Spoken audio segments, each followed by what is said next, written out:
Welcome to Profiles in Leadership. I'm Jack Myers, sharing knowledge, insights, intelligence from the media, marketing, and advertising community.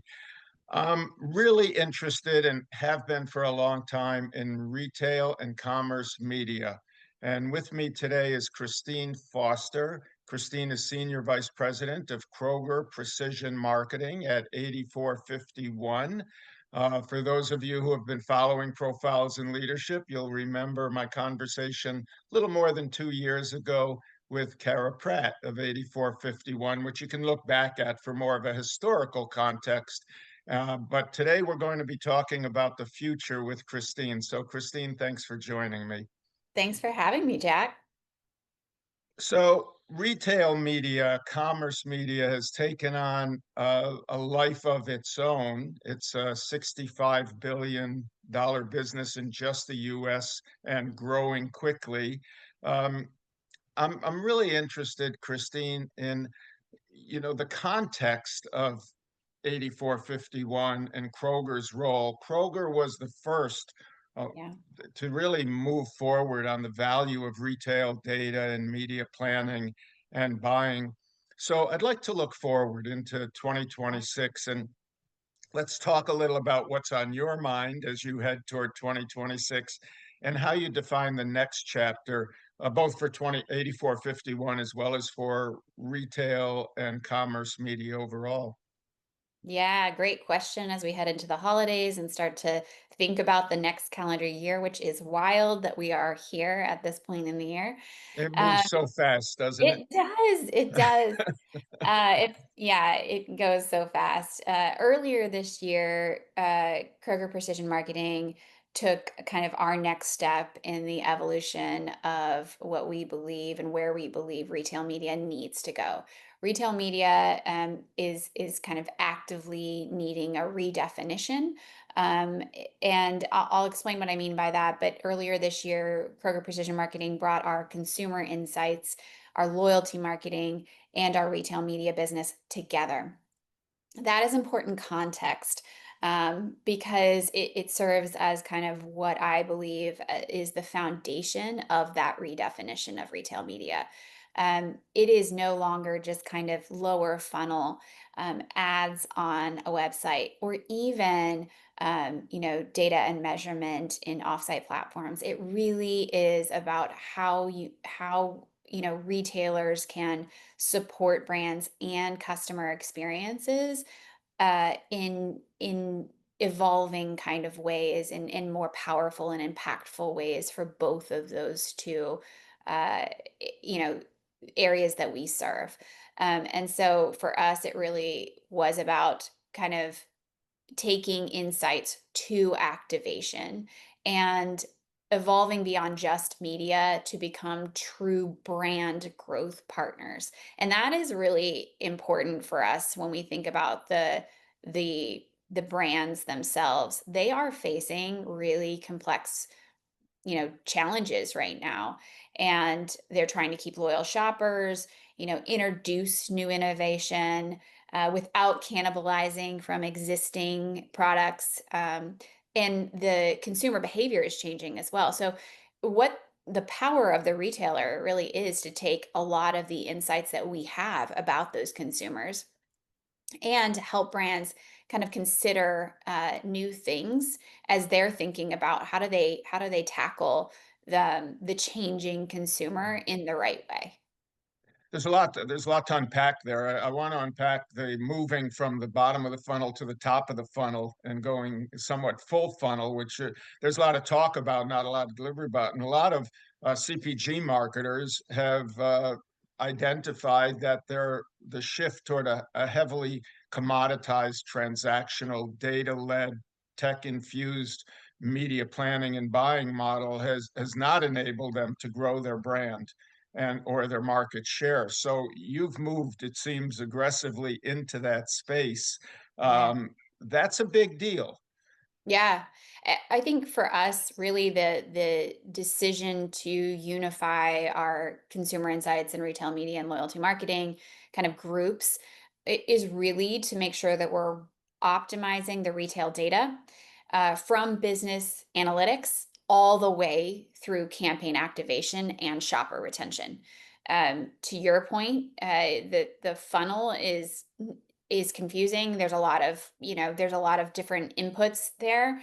But when you are able to take um, retail data and look at it through the lens of what is the problem to be solved, what is the business need for this brand or this product launch or whatever it is, you're going to have a clearer picture about how to activate, and it's less about offsite, onsite, in store, and it's more about let's use the right channels for this particular business problem, which we can see through retail data. So it's a really powerful thing when we think about that unification and what that retail data, that thread, and less about kind of spray and pray, and more specifically activating only in the spaces that are really going to kind of tackle that business challenge for the brand.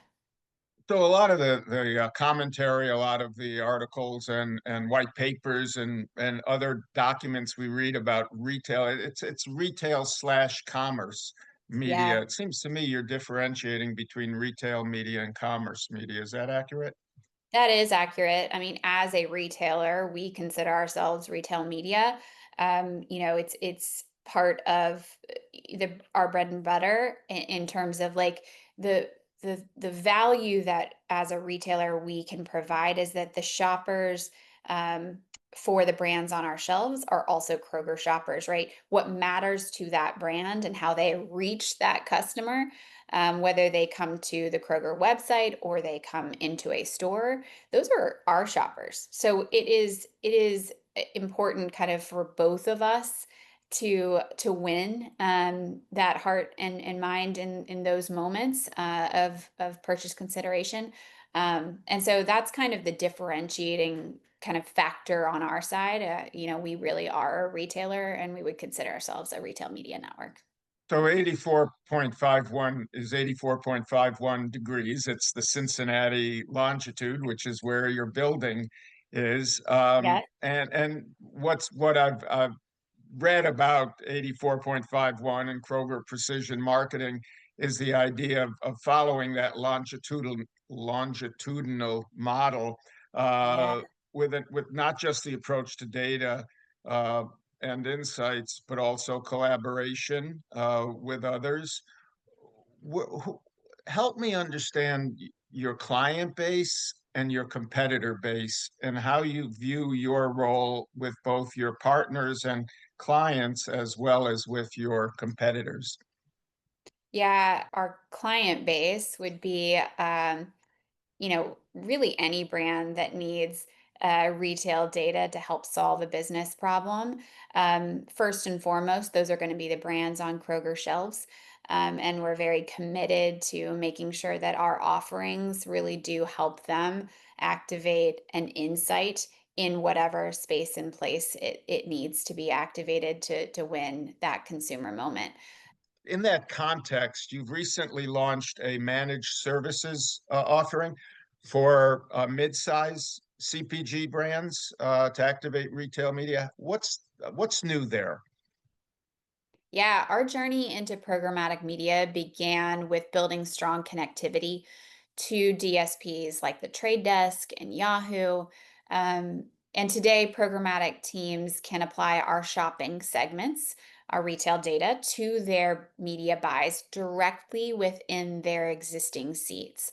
And then they can optimize buy sales at Kroger, which is so critical to the brands on our shelves and making sure that they have kind of those signals that tell them this strategy is working, this campaign is working, or not, and you need to make adjustments. And so that retail data can be super powerful.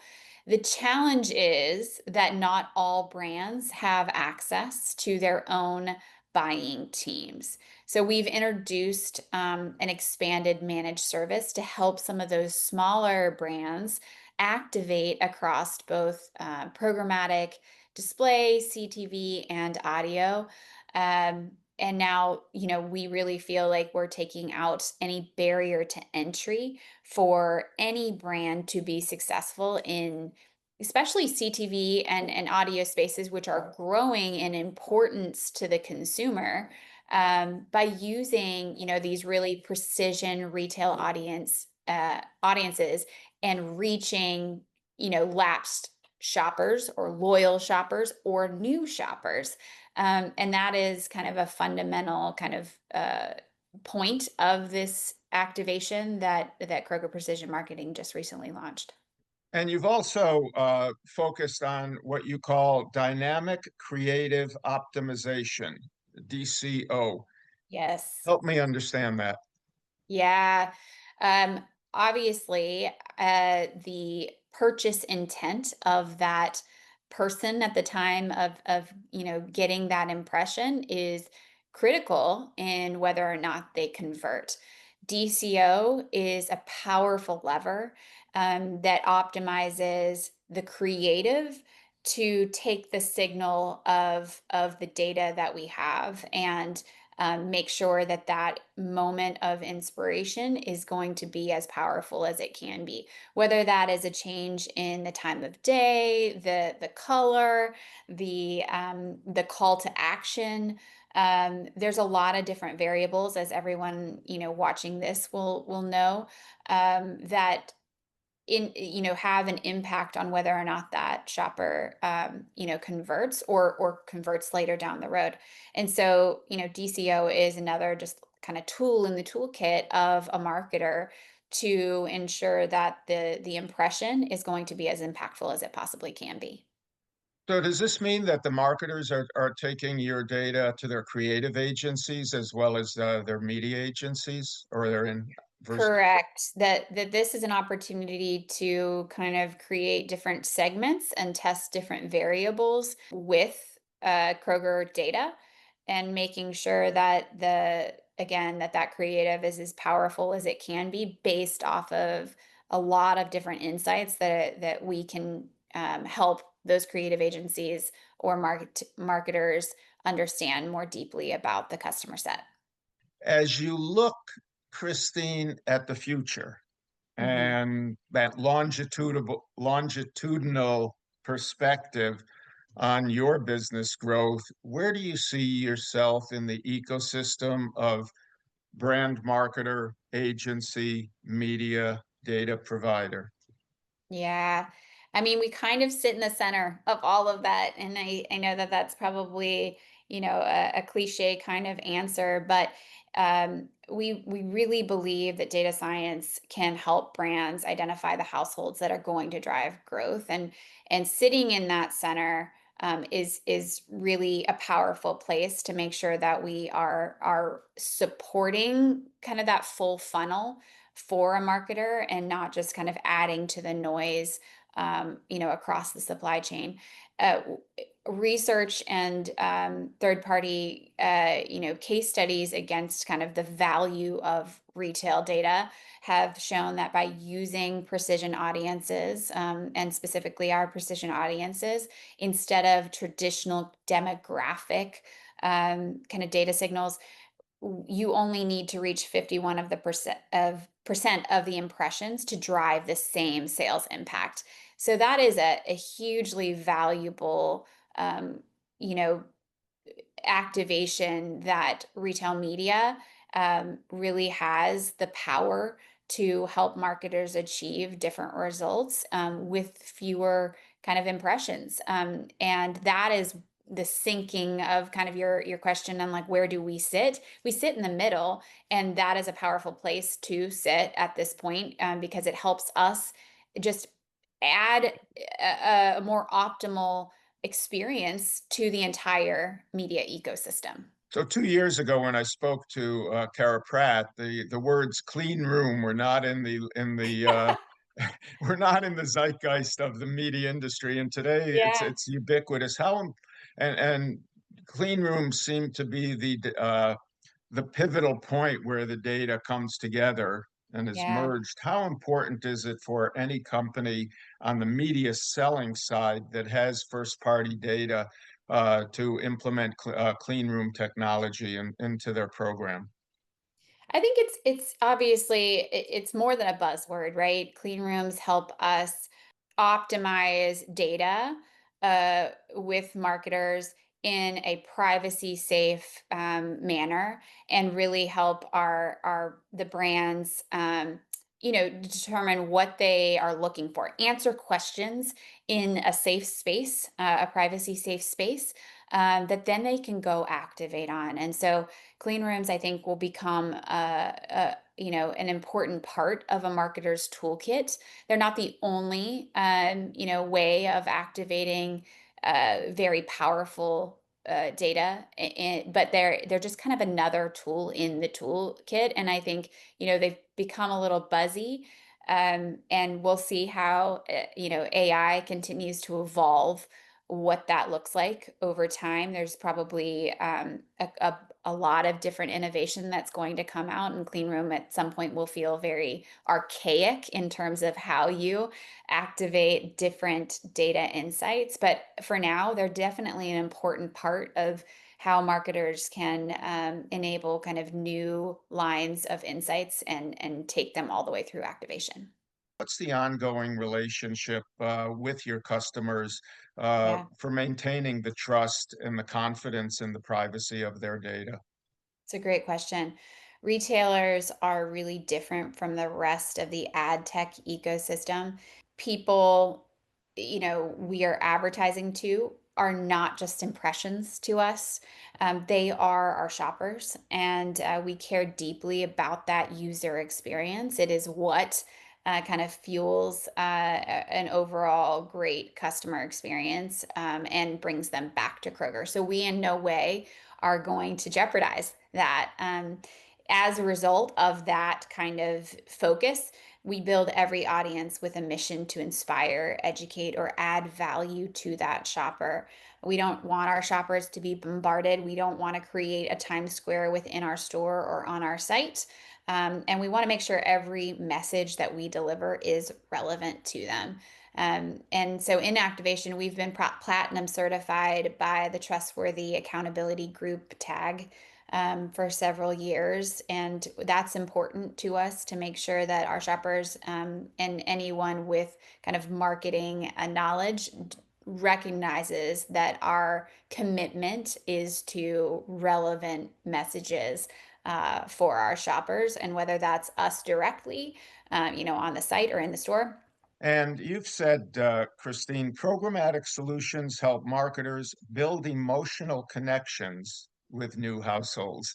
A lot, first of all, personally, given the work I've done, I love the idea of emotional connections, empathy, listening, creating a sense of belonging. So the idea that you're merging insights with data, consumer insights with data, is really relevant to where I believe leadership is headed in the next decade.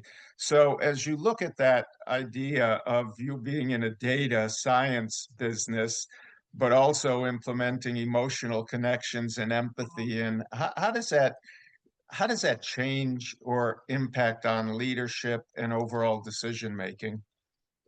Yeah, the emotional connection for us is really, it comes from being able to apply relevant messages, which we've already talked about. And again, that is not something we take lightly as the Kroger company.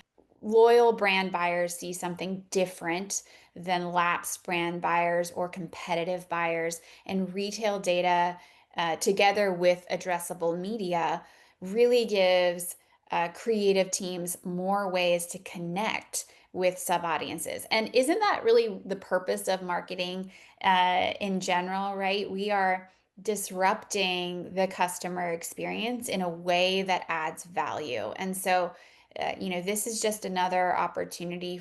The way we see it is that this is just another opportunity to do that more effectively. And it's a privilege to be able to do that.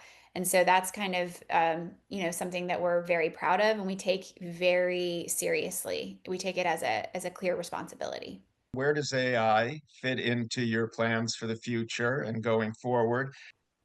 So AI, machine learning is going to continue to be an important part of how, we work with large data sets in retail, and we're using it to now automate kind of heavy lifting of retail sales analysis.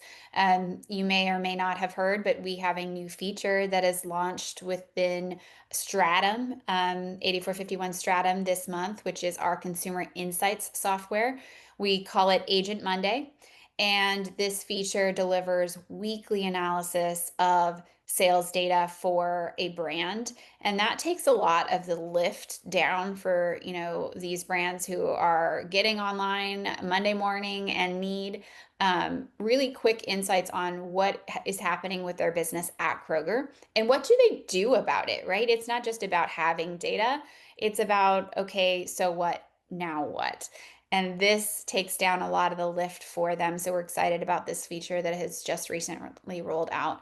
Humans don't have time for a lot of the hours of analysis that it used to take to dig in there. And this is going to be an important kind of next step in a machine learning AI driven world. And we're very proud of it.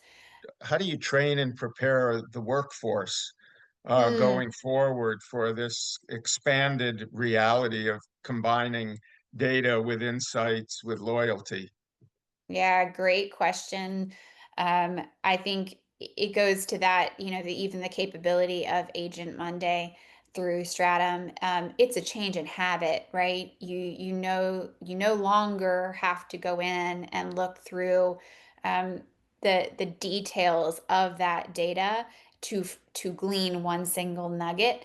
Now we can use machine learning to take the lift off of that. But that is a habit change. And so when you think about retraining workforces, it's our internal perspective that that you have to one inspire and create clear guardrails around one how inspire how it can be used and how that's going to benefit your life. What's in it for me? Answer the what's in it for me question for employees.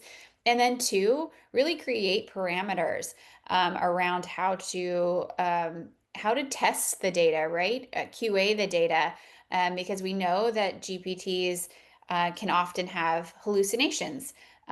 So it's important to make sure that you are not just taking the word of an AI agent, but you are comparing it to what you know to be true and using it as a signal. And I think that's going to be important, more important for employees of the future. So, final question, Christina, as we move into this period when business and data is moving at the speed, faster than the speed of humanity's ability to respond to it, and you are navigating and managing in the center of this ecosystem and spreading out many business models to serve the ecosystem. If you could define one guiding principle for this next generation of 8451 that balances the data, the AI, and the humanity, what would that guiding principle be? For us, it's really about feeding the human spirit. All of the technology and innovation is really meaningless if it isn't making people's lives easier or better in some way. And so for us, that's super important. Feeding the human spirit. What a great note to close on. Christine Foster, 8451, Kroger Precision Marketing. This was great. Thank you so much for joining me on Profiles in Leadership. Thank you so much for having me, Jack.